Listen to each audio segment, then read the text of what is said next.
pastikan Anda nggak berjuang sendirian gitu. Kenapa? Karena kalau Anda berjuang sendirian, perjalanan ke depan itu kita nggak pernah tahu dan nggak tahu akan seberapa berat gitu ya.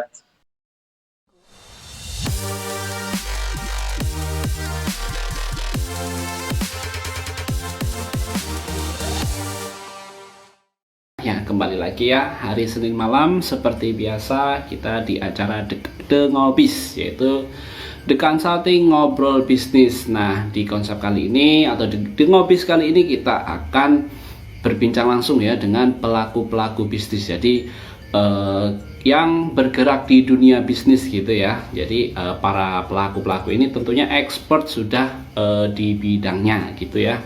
Nah, mungkin bagi teman-teman yang belum tahu nih, yang belum kenal siapa saya akan perkenalkan diri dulu ya. Mungkin kalian teman-teman yang sudah sering lihat sudah mengenal gitu ya, tapi jangan khawatir, saya akan tetap perkenalan diri. Perkenalkan, nama saya Rio Kristiantoro, saya dari supervisor dari The Consulting Group. Nah, untuk event kali ini atau malam hari ini gitu ya, saya akan kedatangan tamu juga gitu, tamu yang sangat spesial. Nah, nanti tunggu. Nah, buat teman-teman biar penasaran nih siapa sih hari ini. Nah, gitu sudah termasuk expert gitu ya di bidangnya. Oke, untuk tema pada malam hari ini ya.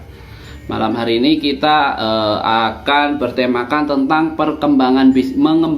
mengembangkan bisnis gitu ya, dalam hal yaitu melalui konsep dari komunitas gitu ya.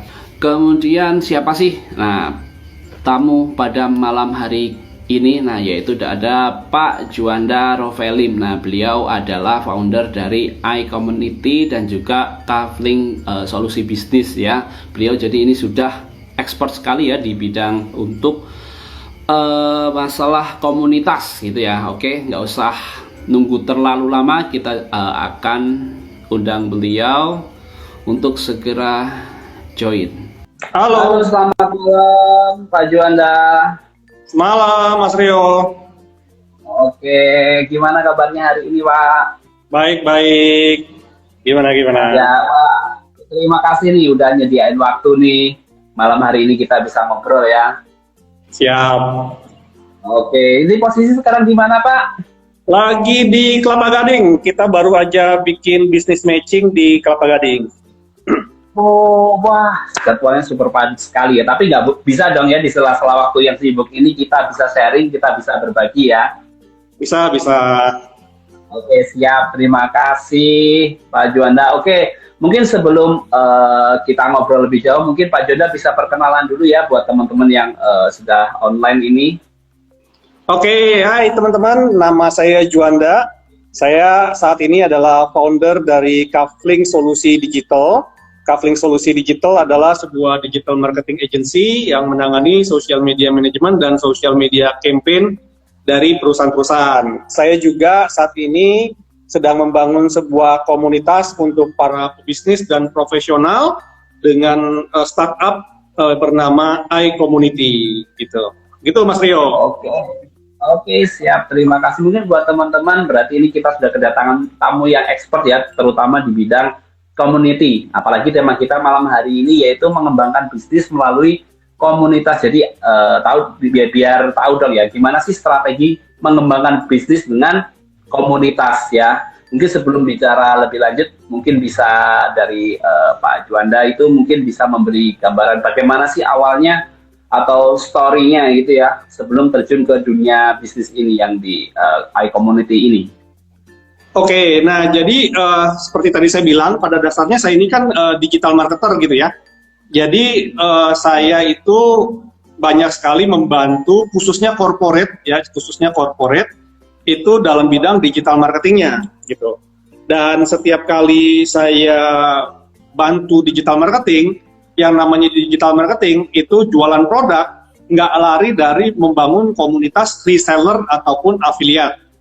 Nah, jadi setiap saya di hire sama klien gitu ya, saya bikinin dia komunitas, saya bikinin dia grup untuk reseller, saya bikinin grup untuk dropshipper, affiliate dan lain-lain gitu ya.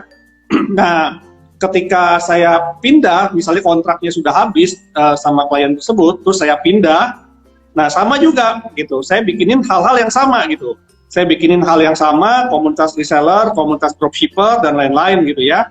Nah, yang menjadi masalah adalah ketika saya udah habis kontraknya, saya kan nanganin klien baru gitu ya. Nah, ketika saya nanganin klien baru, nah komunitas yang lama nggak ada yang bisa ngurus gitu loh, ya kan? Jadi nggak, perusahaan yang sudah saya lepas gitu kontraknya nggak bisa memanage dengan baik, dan akhirnya ya nggak jauh-jauh komunitas yang tadi saya sudah bangun akhirnya pindah bareng saya gitu kan.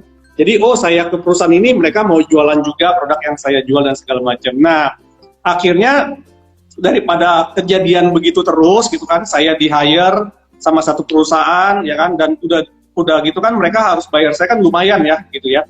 Nah, sedangkan perusahaan-perusahaan yang seperti UMKM nih, mereka bisa dibilang masih belum ada budget untuk meng-hire konsultan seperti itu. Nah, jadi ada masalah tadi, untuk UMKM nggak bisa bayar konsultan, sedangkan perusahaan yang bisa bayar konsultan ketika sudah selesai masa kontraknya nggak bisa memanage, akhirnya ya udah deh kalau gitu saya bilang aja, kalau gitu kita buatin deh satu yang memang benar-benar saya yang ngurus semua, ya saya yang ngurus semua, saya yang kumpulin orang-orangnya, nanti perusahaan-perusahaan tinggal tap in aja, tinggal masuk aja, untuk kita bisa saling berkolaborasi. Nah, jadi di situ kita bentuk satu komunitas ini dengan sebuah tagline, kita di komunitas ini mau berbagi relasi untuk memperbesar rezeki bersama gitu loh. Nah, jadi kurang lebih story-nya kayak gitu, akhirnya terciptalah iCommunity ini gitu, Mas Rio. Oke, jadi awalnya itu apa ya, istilahnya Pak Juan ini punya follower lah awal mulanya ya. Ya bisa dibilang follower ataupun orang-orang baru yang memang belajar di perusahaan sebelumnya kayak gitu. Oke. Nah, kendala ketika waktu bikin sebuah komunitas gitu ya, terutama dulu awal-awal baru nih. Nah, kita kan komunitas mungkin ada dropshipper, reseller, dan lain sebagainya. Itu kendala yang paling menantang itu apa ya, Pak? Biasanya kalau UMKM kan pasti, wah, saya mau jualan tapi kerepotan nih, gitu.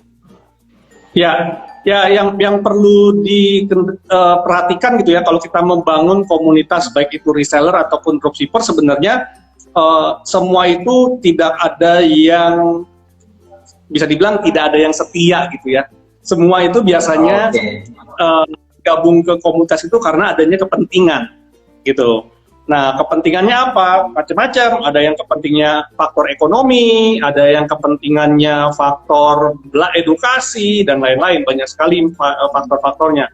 Nah, ketika kepentingannya itu sudah tidak terpenuhi lagi, biasanya mereka akan pindah gitu. Dan itu menyebabkan komunitasnya nggak berjalan seperti itu.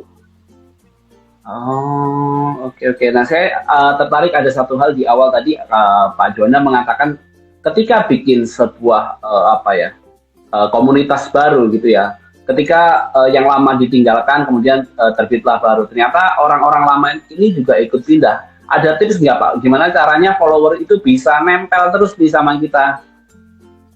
Ya, nah kembali lagi ketika kita membuat sebuah komunitas gitu ya, orang yang diikuti di komunitas itu adalah, kalau saya bilang, adalah figur.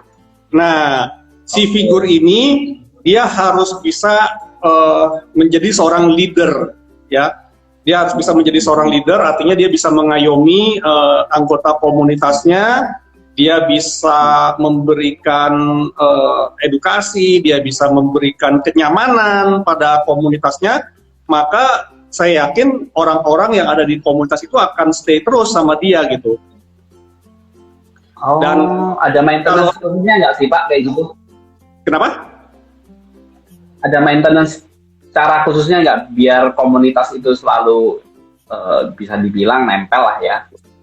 Ya, kalau paling gampang komunitas itu bagaimana maintenance-nya gitu ya, adalah kalau orang Jawa bilang tuh mengwongi ya, membuat orang menjadi merasa orang gitu ya.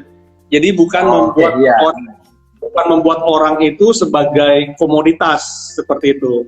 Orang kalau diperhatikan, kalau diberikan empati, kalau dia diberikan perhatian, dia pasti akan stay sama kita gitu loh.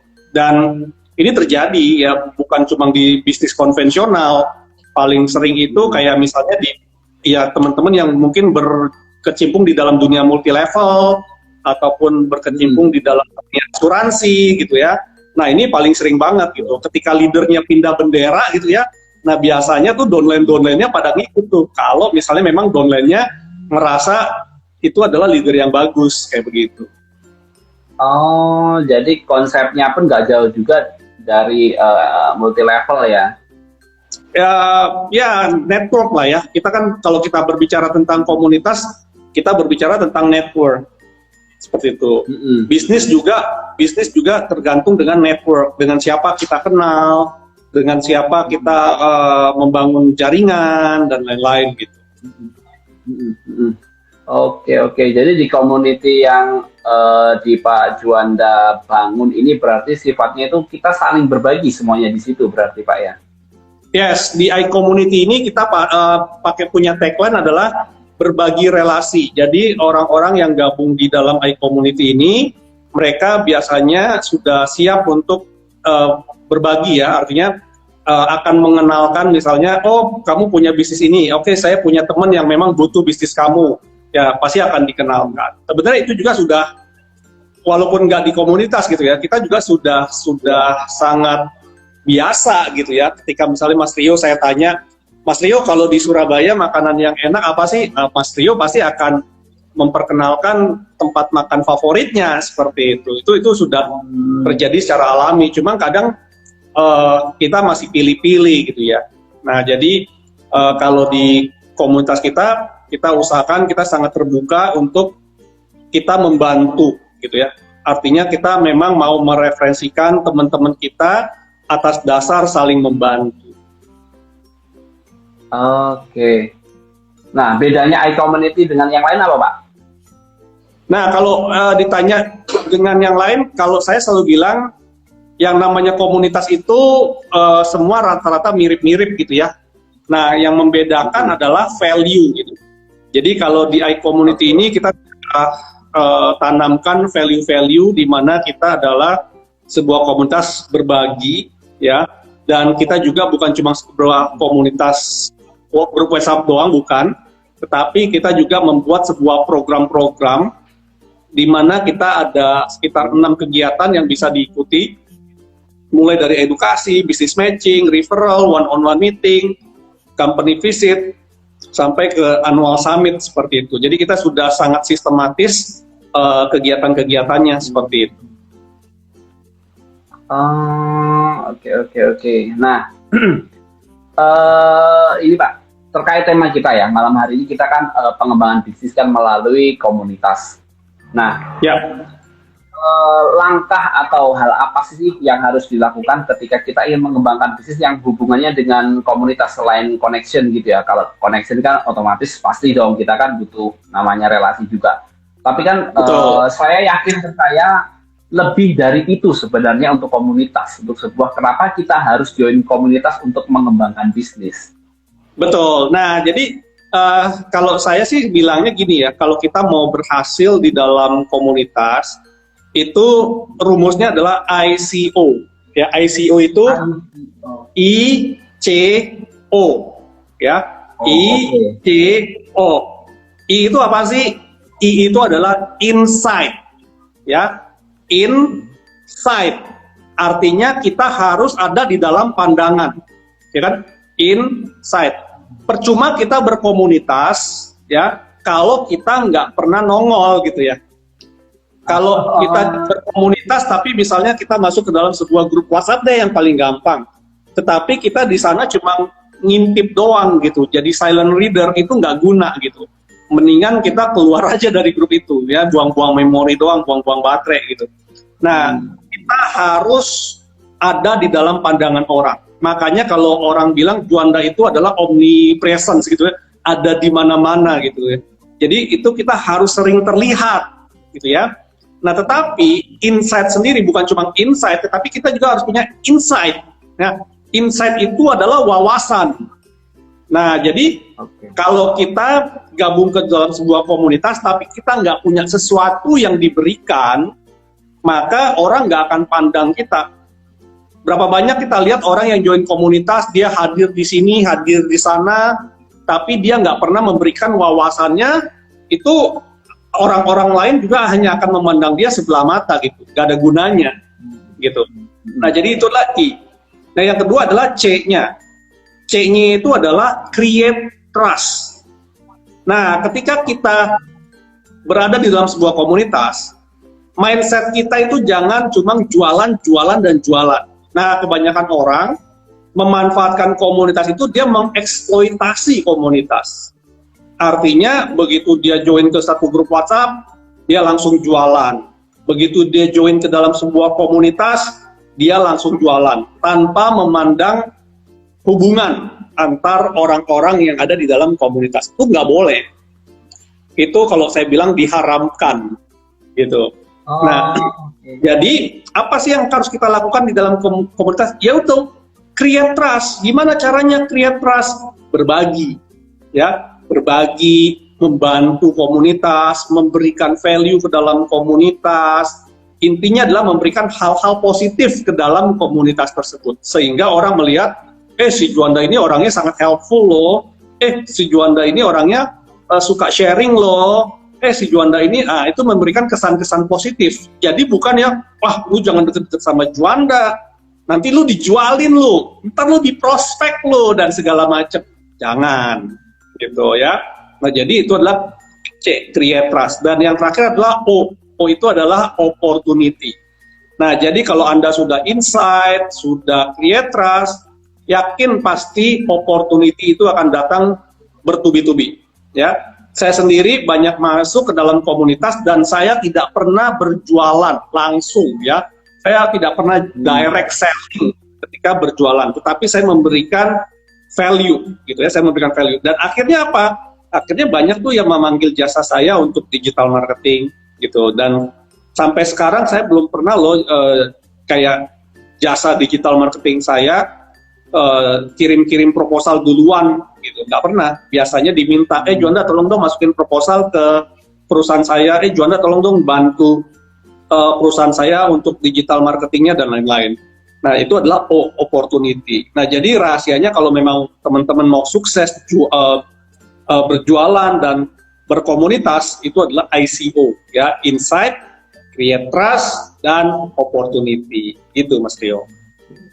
Oke, thank you Pak Juanda. Nah, tadi saya ada tertarik satu kalimat di ICO tadi ya, di C-nya terutama di create trust. Nah, ngomong-ngomong masalah penjualan, tadi sempat juga disinggung ya, penjualan itu nggak boleh yang hard gitu ya. Nah, yang maksudnya hard selling, yang benar-benar ditodong. Nih, lu beli kagak nih? Lu ini ya.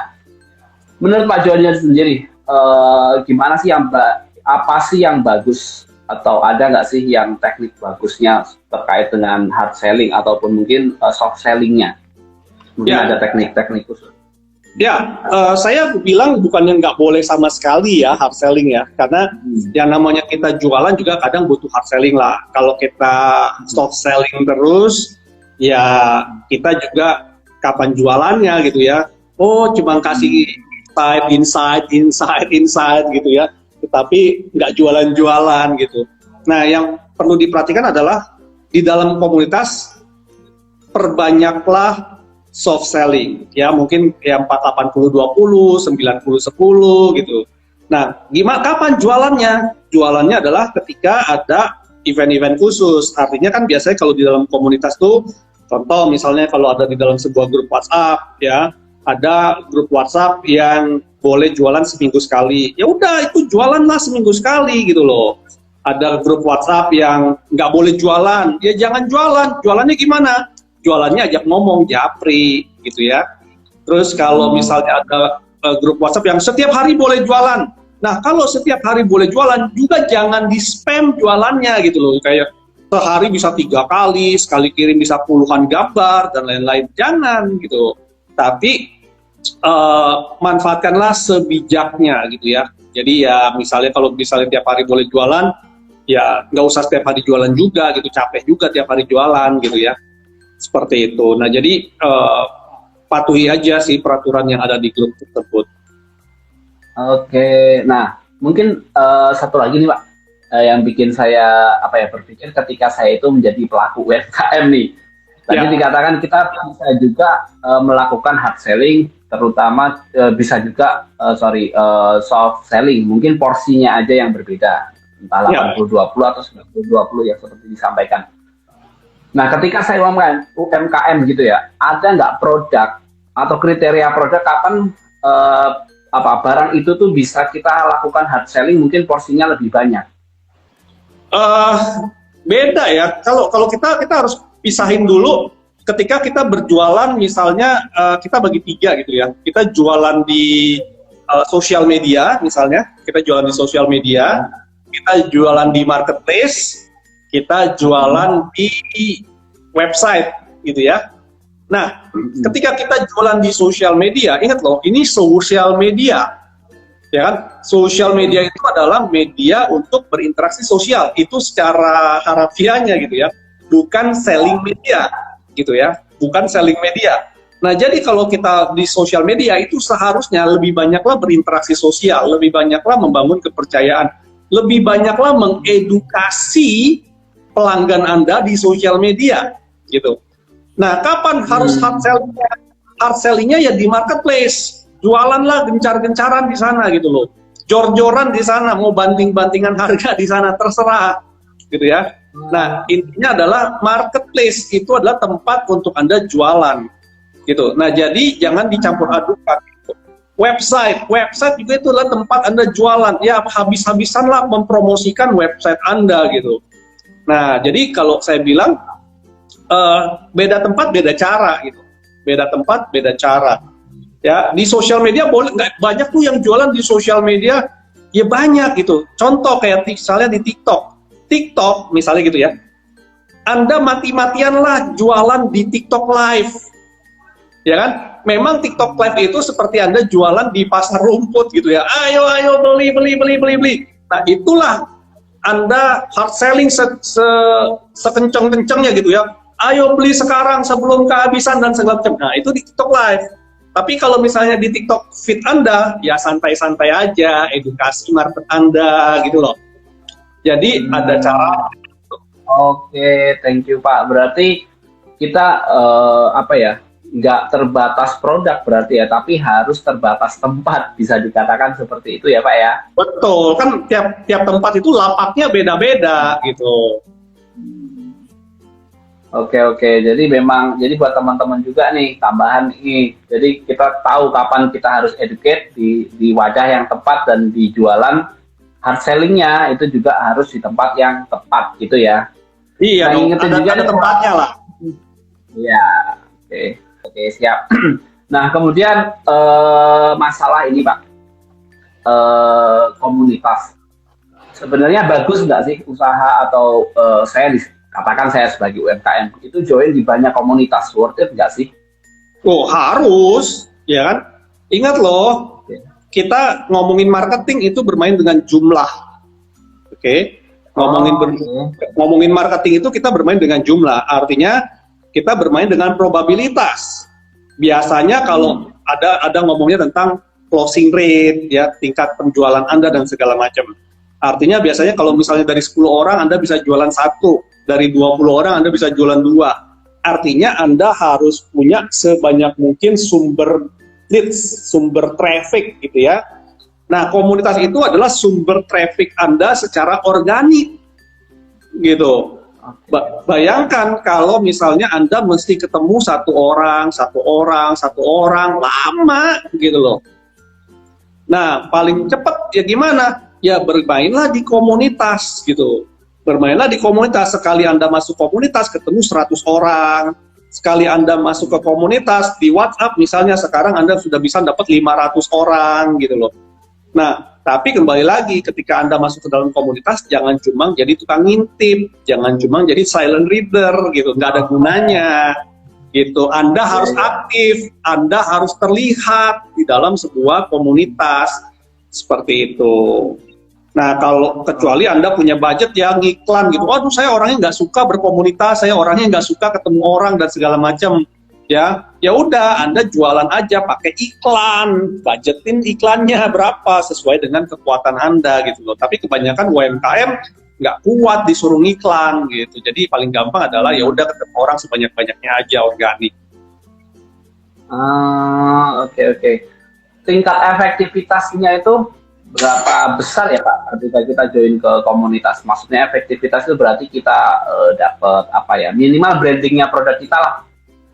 Ya, komunitas itu sangat bagus, apalagi kalau Anda orangnya positif ya. Kalau Anda orangnya positif, seluruh komunitas mungkin akan mensupport Anda gitu loh. Baik misalnya, aduh kasihan nih, barangnya nggak ada yang beli, akhirnya dibeli sama komunitas. Bisa aja loh terjadi begitu di komunitas gitu. Atau minimal kalau komunitas itu nggak beli produk Anda, dia akan kenalin ke teman-temannya gitu loh. Nah, tapi kembali lagi, Anda bisa seperti itu, Anda udah ICO belum? Anda sudah create trust belum? Anda udah terlihat belum? Kayak begitu. Oke. Jadi perjalanannya pun juga nggak gampang ya. Ya, namanya kita membangun kepercayaan ya. Namanya membangun kepercayaan itu tidak terjadi dalam waktu semalam gitu. Itu butuh waktu, butuh waktu lah ya, nggak dalam sehari 2 hari, bahkan nggak seminggu 2 minggu gitu ya, mungkin bisa setahun 2 tahun gitu. Nah, kalau Anda sebagai Anda sebagai UMKM, Anda juga harus berhitung, bisa nggak nih saya bertahan dalam hitungan misalnya setahun 2 tahun cuma ngebangun komunitas. Makanya itu juga dibutuhkan kayak tadi, harus jualan juga, harus hard selling juga.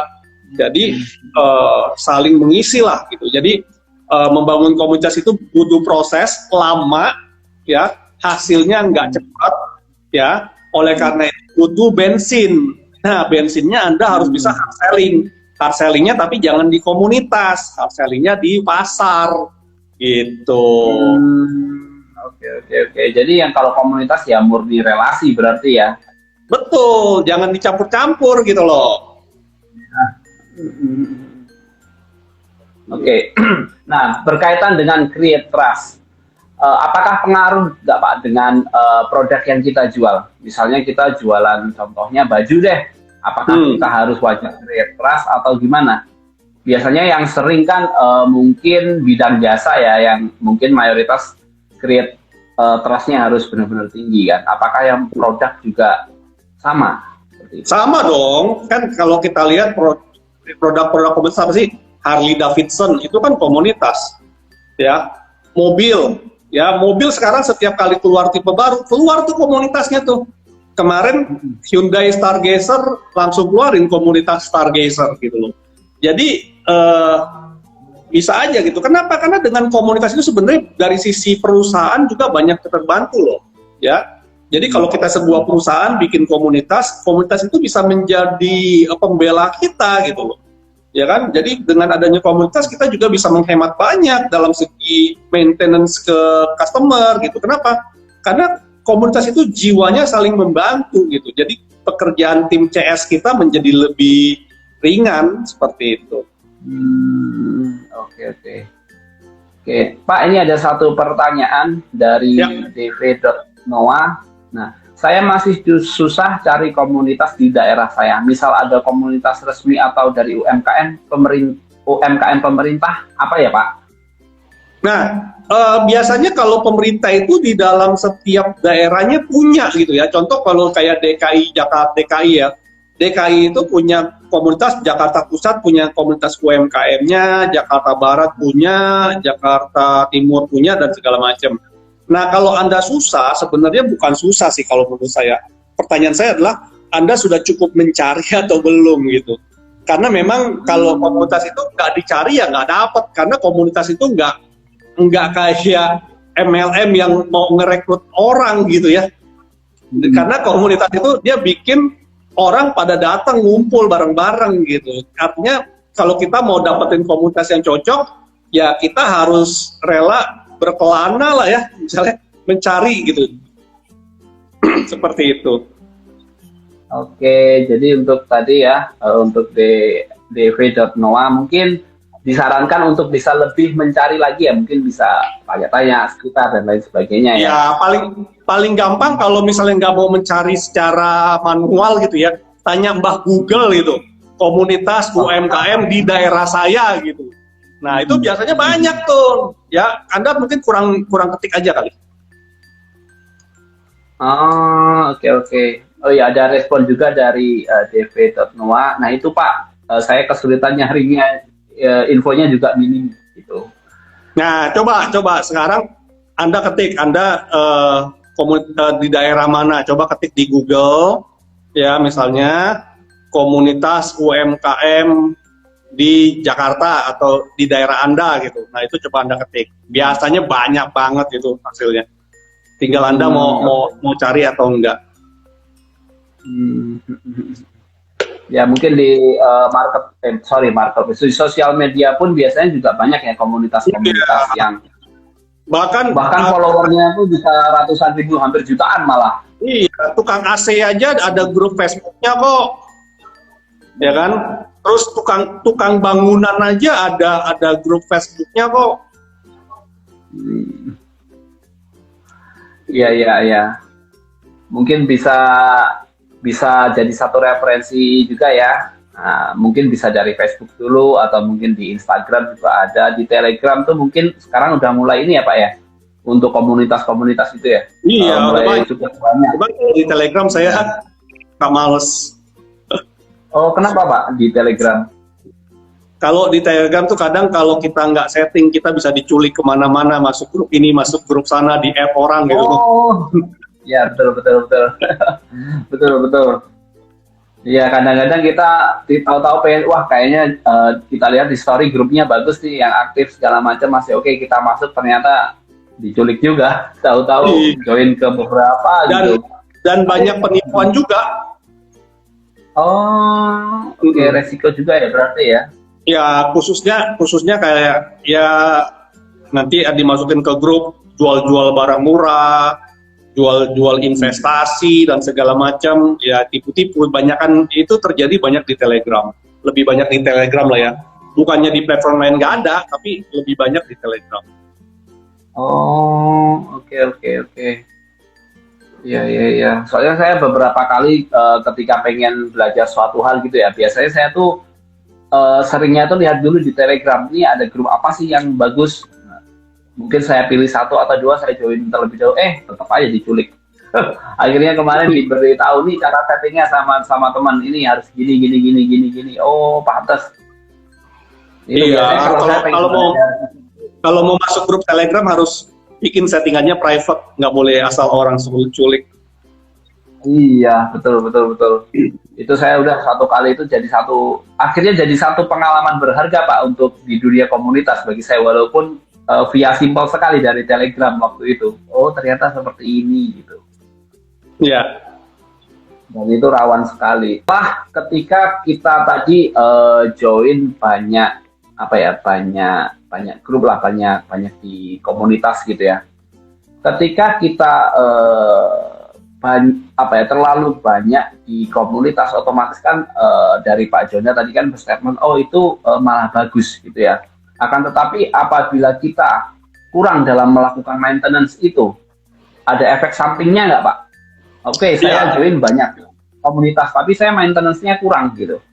Ya kalau maintenance-nya kurang sih nggak ada efek samping ya, kecuali Anda berperilaku negatif. Kalau berperilaku negatif, biasanya karena komunitas orangnya itu doang, ya nama Anda cepat tersebar. Oh, lu jangan deket sama si dia, nanti di prospek. Lu jangan deket sama dia, nanti dijualin dan segala macam. Itu paling kayak gitu-gitu aja lah. Ya diomongin gitu ya. Tapi kalau Anda cuma masuk komunitas, terus cuma diem aja, ya orang juga nggak ada yang kenal Anda juga kok. Jadi nggak ada efek negatif macam-macam gitu. Kecuali ya Anda tadi perilaku negatif, nah itu baru ada efeknya. Oke, nah kategori perilaku negatif sendiri Pak dalam sebuah komunitas itu seperti apa sih Pak? Ya, yang paling pasti adalah terlalu maksa jualan gitu ya. Artinya kayak misalnya saya masuk komunitas, saya baru kenal sama Mas Rio, langsung todong, Mas Rio nomor teleponnya berapa? Karena sungkan, Mas Rio kasih nomor teleponnya. Abis itu saya japri, Mas Rio ini saya punya produk bagus, Mas Rio ini beli ini. Nah, akhirnya kan jadi kayak nge-push gitu, kayak maksa banget gitu kan ya. Nah itu salah satu contohnya. Selebihnya ya kayak misalnya ya jualan produk nggak bagus, ya, atau suka ya misalnya ya hal-hal negatif lah, misalnya janjinya nggak ditepatin, sering telat, apa segala macam. Itu kan kebiasaan-kebiasaan negatif yang membuat orang menjadi kurang percaya sama kita gitu. Tentang perilaku negatif tadi itu Pak. Ketika kita itu tidak sadar, tidak menyadari bahwa apa yang kita lakukan itu sebuah hal yang negatif menurut di komunitas itu indikatornya apa sih Pak? Ya, memang biasanya kita nggak akan merasa gitu ya, karena kita yang melakukan ya kita mah biasa aja gitu. Biasa aja, gue memang begini cara ngomongnya, gue memang begitu cara ini segala macam. Kita nggak bisa menilai diri kita gitu. Oleh karena itu kita butuh orang lain untuk ngomong gitu. Dan Anda harus bisa dibilang rada peka gitu ya. Kok gue ngomong sama ini kayaknya pada menjauh ya. Gue ngomong sama ini kok kayaknya gimana ya. Nah di situ Anda udah mesti introspeksi diri gitu. Atau mungkin Anda ajak ngobrol lebih enak apa segala macam. Gue kenapa sih gimana kok yang dia ngejauhin gue sih dan segala macam. Nah itu Anda udah mulai introspeksi diri. Dan memang bukan cuma masalah di jualan aja, di dalam kehidupan sehari-hari pun kita nggak akan bisa menilai bahwa apa yang kita lakukan itu salah gitu. Kenapa? Karena itulah yang kita lakukan sehari-hari dan kita merasa nyaman dengan itu, dan itu gue banget gitu. Kalau bahasa anak zaman sekarang gitu, itu gue banget gitu kan. Akhirnya ya kita nggak bisa menilai diri kita jelek gitu. Yang bisa menilai itu adalah orang lain. Seperti itu. Oke. Jadi perlu juga ya bantuan istilahnya orang ketiga untuk menilai gimana sih ini saya. Nah, itu kalau dalam apa ya sebuah komunitas mungkin yang di Pak Juanda bimbing gitu ya. Etikanya ketika kita meminta apa ya pendapat tentang orang lain, apakah kita japri atau apakah kita ya udah ngomong aja di komunitas. Ya, nah biasanya itulah kenapa kadang kalau misalnya seorang atlet gitu ya, itu ada butuh mentor, butuh coach gitu ya, butuh pelatih gitu loh. Ya kalau di komunitas ya mungkin ya punya best friend lah ya, kalau bahasa anak zaman sekarang punya bestie gitu. Tempat di mana kita bisa nanya, gue kenapa sih, gue gini sih dan segala macam. Ya kan, nah jadi memang kita hidup juga nggak bisa berjuang seorang diri. Kita tetap harus punya partner, harus punya ya teman baik yang bisa, kalau bahasanya watch my back gitu ya, yang bisa melihat belakang saya, karena kita nggak bisa melihat belakang kita nih, ya kan, kecuali kita ada cerminnya gitu ya, atau cerminnya di belakang sini nih, baru kita bisa lihat gitu. Tapi kalau misalnya nggak ada, ya nggak bisa lihat. Oleh karena itu kita butuh orang lain, untuk mata orang lain untuk melihat, gue kalau gue berbuat salah kasih tahu ya, gitu. Nah kita juga harus dengan berbesar hati gitu ya, nanti dibilangin nggak terima gitu loh, jangan. Gitu. Ya. Oke, tadi ada pertanyaan dari Satria Giri. Nah, mau nanya terkait perspektif Bapak tentang banyaknya gejolak PHK yang dialami startup, terutama GoTo, Shopee, Mamikos. Ya, pendapatnya kalau dilihat, ini nggak ada yang benar, nggak ada yang salah ya, tergantung dari point of view-nya masing-masing gitu. Kalau kita melihat dari sisi karyawan pasti nggak baik gitu ya, tapi kalau kita melihat dari sisi pengusaha, ya memang di zaman sekarang nggak ada cara lain untuk bisa survive adalah yaitu tadi, amputasi dulu gitu. Makanya kita juga harus pinter-pinter ya dalam mengelola cash flow gitu.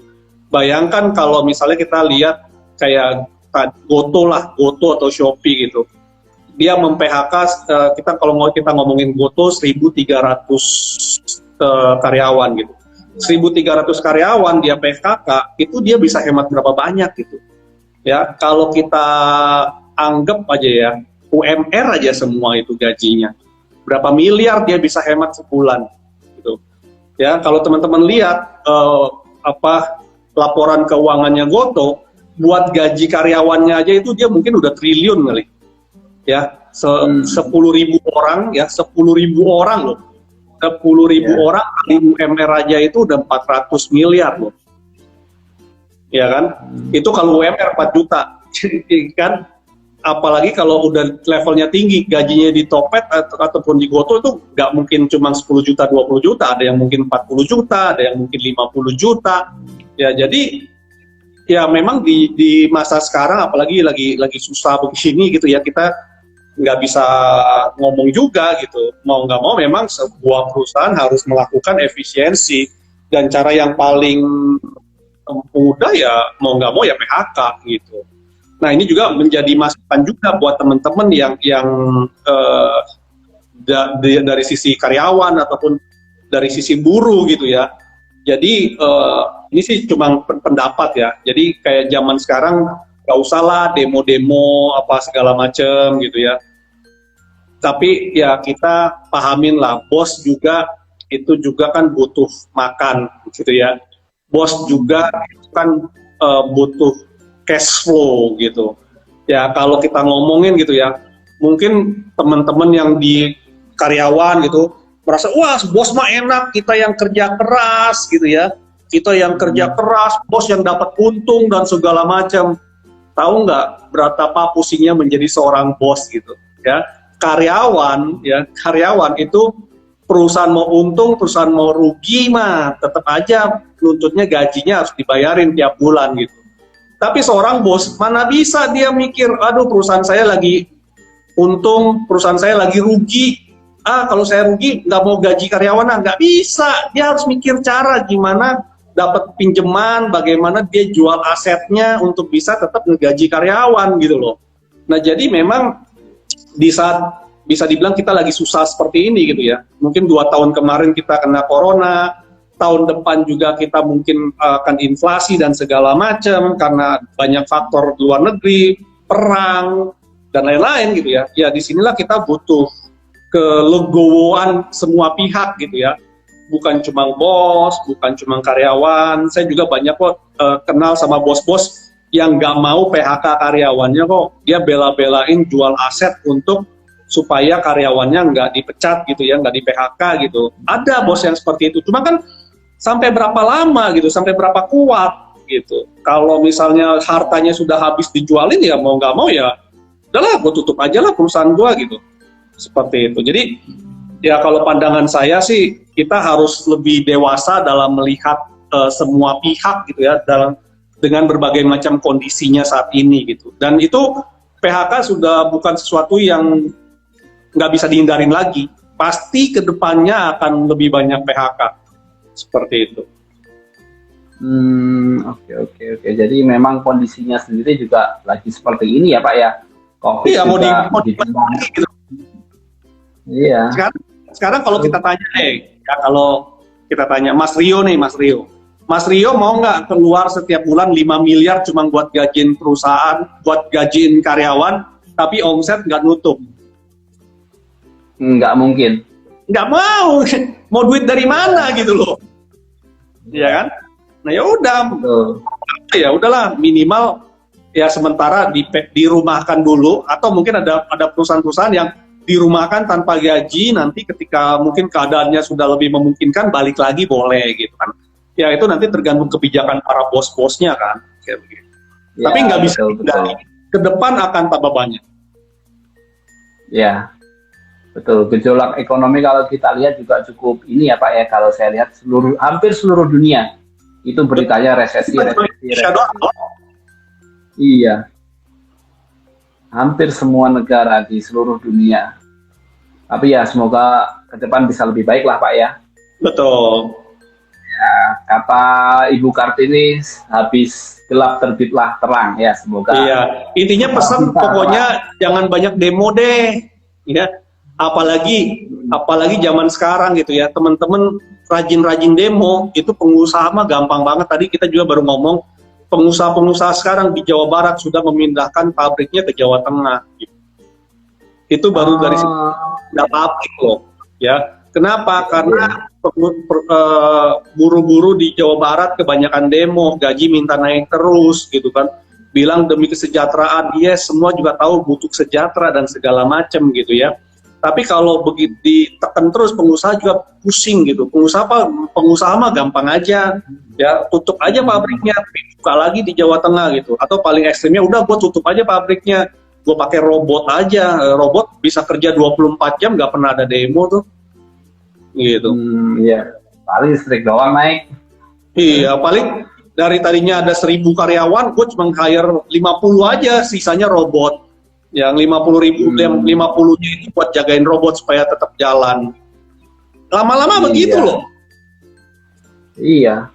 Jatuhnya nanti SDM tambah banyak, nggak ada yang kerja semua, robot semua. Wah. Iya, lama-lama nggak bisa dihindari.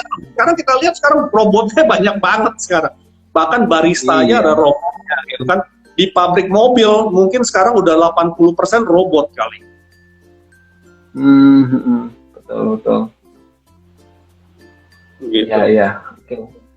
Ini ada pertanyaan lagi dari Satrio Giri, Pak. Permisi Pak, mau nanya lagi, apakah penurunan minat daya beli masyarakat melalui Shopee ataupun Tokped menjadi salah satu faktornya, Pak? Mungkin ini berkaitan sama yang PHK tadi ya? Ya kembali lagi sih, banyak faktor gitu kan ya. Kalau kita bedah satu-satu, mungkin sekarang juga daya belinya berkurang, ya kan? Kenapa? Karena ya kembali lagi sekarang inflasi, gajinya ini mungkin ada yang kena PHK dan segala macam, sehingga daya belinya kurang. Di faktor lain, dari segi Shopee-nya, dari segi Tokped-nya dan segala macam, promonya kurang, ya kan? Oh iya, betul. Promonya kurang. Menarik juga. Iya, udah promonya kurang, sekarang ada biaya ini, biaya itu, dan segala macam. Akhirnya males, ya kan? Terus dari sisi regulasinya, ya kan, pajak ngeliatin gitu ya. Penjual online udah jualan banyak-banyak, dilihat pajak, terus kena surat cinta gitu kan ya. Nah jadi banyak faktor lah, ya banyak faktor. Oke. Jadi nggak cuman itu aja ya. Penurunan daya beli nggak cuman berkaitan Nggak sesederhana itulah. Ya, betul. Sangat kompleks lah kalau kita ngomongin minat beli ataupun daya beli masyarakat ya. Oke, sudah nggak ada pertanyaan lagi. Oke, ini mungkin sudah hampir 1 jam kita ngobrol-ngobrol nih Pak. Ya, nggak berasa saking excitednya juga nih.